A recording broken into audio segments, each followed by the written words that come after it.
അതിന് നീ എല്ലാം നിർത്തണം. മതി, ഇത്രത്തോളം മതി എന്ന് എനിക്ക് തോന്നി തുടങ്ങിയിട്ട് കുറയായി. ഇപ്പോഴേ എല്ലാം അവസാനിപ്പിക്കാനുള്ള ഒരു കുറിപ്പ് തയ്യാറാക്കി കഴിഞ്ഞത്. കുറിപ്പോ? ഓടിളക്കി കള്ളൻ വന്നു.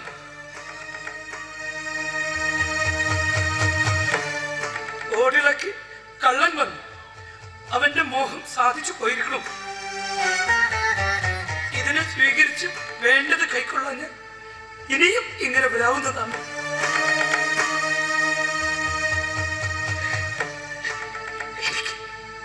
എനിക്ക് അശുദ്ധി സംഭവിച്ചിരിക്കണം. നടപടി വേണം. എന്താ ഇതിന്റെ കഷ്ടം?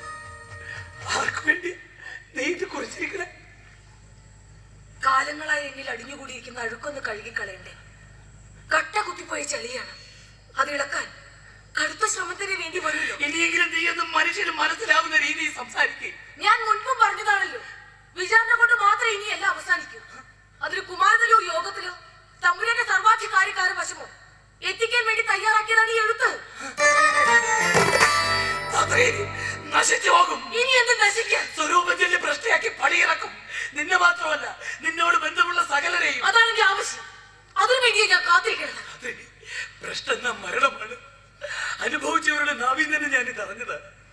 മറ്റൊരു പേര് സ്വീകരിച്ച് മറ്റൊരു വേഷം കെട്ടി ഓരോ തന്നെ ജീവിക്കാനുള്ള എടുക്കുന്നു. നിന്റെ ഈ നമ്പൂരിക്കില്ലേ? അതിനപ്പുറം നിന്റെ വിധി. നിന്നിൽ നിന്ന് പടിയിറങ്ങി പോവാൻ, നിന്നെ പടിയിറക്കി വിടാൻ എനിക്കാവില്ല താത്രി. ഇങ്ങനെ ജീവിക്കുന്ന എനിക്കിപ്പോ ക്ലേശം തിരുമേനി. എന്റെ മനസ്സാക്ഷി എന്നെ 1000 വട്ടം സ്വരൂപം ചൊല്ലി ഭ്രഷ്ടയാക്കി കഴിഞ്ഞിരിക്കുന്നു. ഉള്ളിലെ നീറ്റിൽ അവസാനിക്കണമെങ്കിൽ എനിക്ക് ശിക്ഷ വേണം. എനിക്ക് മാത്രല്ല, ഇനി ഈ വിധമാക്കിയ സകലർക്കും വേണം ശിക്ഷ. അതിലെന്റെ തിരുമേനിയും പെട്ടുപോകുന്നറിയാം. പക്ഷെ അങ്ങേ രക്ഷിക്കാൻ വേണ്ടി ഒരുപാട് നികൃഷ്ടനെ വെറുതെ വിടാൻ പാടില്ലല്ലോ.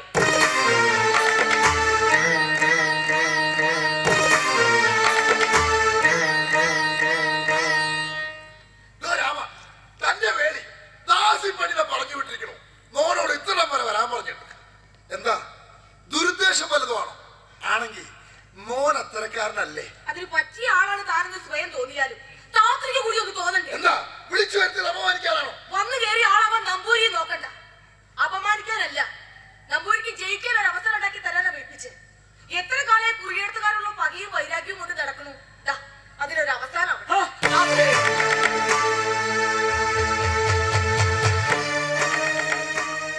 ഇയാളാവുമ്പോ കാര്യങ്ങൾ മനസാക്ഷിക്കുത്തില്ലാതെ ചെയ്തോടും തിരിഞ്ഞു. പാവം അച്ഛനെ പട്ടണയൊക്കെ സാക്ഷിയാക്കി വലിയ ശബ്ദത്തൊക്കെ എടുത്തിട്ടുള്ള ആളല്ലേ. കുറിയുടെ പുറം തോണ്ടുന്നു. അത് വെറുതെ ആവട്ടെ. നിന്റെ അച്ഛനമ്മമാർ ജീവിച്ചു മരിച്ച് തറവാടാ. നീ ഇപ്പൊ കുളം തോടാൻ ശ്രമിക്കണേ. ഒരുപാട് പാപങ്ങളുടെ കര കെട്ടി കിടക്കുന്നുണ്ട് ഓരോ ഇല്ലകളിലും. ഇന്നെ പോലെ സമയമാകുമ്പോ അതൊക്കെ നശിച്ചേ തീരും. അങ്ങനെ കരുതിയാ മതി. എന്താ വായന പക്ഷേ ചെയ്യാന്നുണ്ടോ? ഇങ്ങനെ ചിരിക്കാൻ ഒരു ഫലിതല്ലല്ലോ ഞാനതിൽ കുറിച്ചിരിക്കണേ. ഫലിതല്ല, ചിരിക്കാൻ ഏറെ വക ഇതിനകത്തുണ്ട്. പണ്ട് തന്നെ ഏതോ ഒരു മുത്തച്ഛൻ എന്റെ തറവാട്ടിൽ ഒരു പെൺകിടാവിനെ ദൂഷ്യാരോപിച്ച് പടിയിറക്കിയ ഒരു കഥ ഞാൻ കേട്ടിട്ടുണ്ട്. മംഗലാപുരത്ത് ഏതോ വേശ്യാഗൃഹത്തിൽ കിടന്ന് പുഴുവരിച്ചു മരിച്ചു ഉത്രേ ആന്തർജനം. അതിന് പ്രതികാരം ചെയ്യാനുള്ള ഒരു അവസരം 3 തലമുറയ്ക്കിപ്പുറം ഇപ്പൊ തോന്റെ കയ്യിൽ വന്ന് ചേർന്നിരിക്കണം. കയ്യിൽ വച്ചു തന്നതല്ലേ മതിയാക്കൂ വീരസി പറച്ചില്. മതിയാക്കാനോ? ഇനി തുടങ്ങല്ലേ വാസുദേവൻ. ഇന്ന് തന്നെ തൃപ്പൂണി തുറക്കി പുറപ്പെടണം. ഈ കുറിമാനം നേരിട്ട് മഹാരാജാവിനെ ഏൽപ്പിക്കാം. ആദ്യം ദാസി വിചാരം. വടവള്ളി മാധവി കള്ളം പറഞ്ഞാലും സത്യം പറയിക്കാൻ അറിയാവുന്ന വടക്കേളം ചോമാതിരിയായിരിക്കും സ്മാർത്തൻ. സർവാധികാരിക്കാരൻ ഗോപാലദേശികാചാര്യോട് നേരിട്ട് എഴുന്നുള്ള യോഗം വഴി ശുപാർശയും നടത്താം. ദാസി വിചാരം കഴിഞ്ഞാൽ പിന്നെ മുറപോലെ സ്മാർത്ത വിചാരം. സാധനം തന്നെ സ്വയം കുറ്റമറ്റെടുത്ത സ്ഥിതിക്ക് കാര്യങ്ങൾ പിന്നെ എളുപ്പമായിരിക്കും. നീ നോക്കിക്കോ രാമ. കുറിയടുത്ത് വരെ പടിയടച്ച് പിണ്ടം വെക്കുന്നതും കൊട്ടുവലി നടത്തുന്നതും ഈ നോനായിരിക്കും. കണ്ടഞ്ചാണ് വാസുദേവൻ.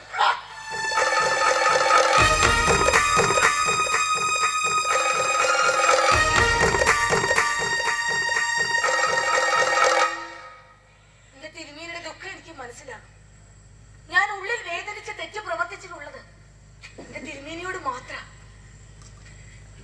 ഒരു പുടവയുടെ പുത്തൻ മണം, ഒരു മിന്നിന്റെ ക്ഷേത്ര ദർശനം, ഇതൊക്കെ മോഹിച്ചിരുന്നൊരു ചെറു ബാല്യം എനിക്കുണ്ടായിരുന്നു. പക്ഷെ എന്നെ തിരുമേന്റെ വേടിയാവുമ്പോഴേക്കും ഇതൊന്നും മോഹിക്കാൻ പോലും അവകാശമില്ലാത്തവളായി. അത്രയ്ക്ക് നശിച്ചിരുന്നു താത്രി. അതുകൊണ്ടാ ഞാൻ മതി. എനിക്ക് നഷ്ടമായ ജീവിതത്തെ കുറിച്ച് എനിക്ക് തന്നെ നല്ല ബോധ്യമുണ്ട്. നീ അത് വിശദീകരിക്കണമെന്നില്ല. പകരം ഈ കളിയുടെ അടുത്ത ഘട്ടം എന്താണെന്ന് പറഞ്ഞു തരിക. അതിന് തിരുമേനിക്ക് കണ്ടറിയാം. താത്തയുടെ ദൂഷ്യം ആരംഭിച്ച തമ്പുരന്റെ അടുക്കിലേക്ക് പരാതി പോയ വിവരം ഇന്ന് തന്നെ നാട്ടിൽ പാട്ടാകും. പിന്നെ ഇപ്പുറക്കില്ല എന്റെ ശരീരത്തിന് പങ്കുപറ്റിയ ഒരാണ് വരുത്തും. സ്മാർത്ത വിചാർ ദിവസം അടുക്കും തോറും ഉണ്ടാൻ ഇറങ്ങാതെയും ഉറക്കമില്ലാതെയും ഒരുപാട് ഉഷ്ണിക്കും ഓരോരുത്തരും. തിരുമേനി നോക്കിക്കോ, സ്മാർത്ത വിചാർ നേരത്തെ നിന്റെ പേര് വെളിപ്പെടുത്തരുതെന്ന് പറയാൻ താത്തയുടെ കാഴ്ചവട്ടിലെത്തും. വരട്ടെ, അതിനല്ലേ ഞാൻ കാത്തിരിക്കരുത്.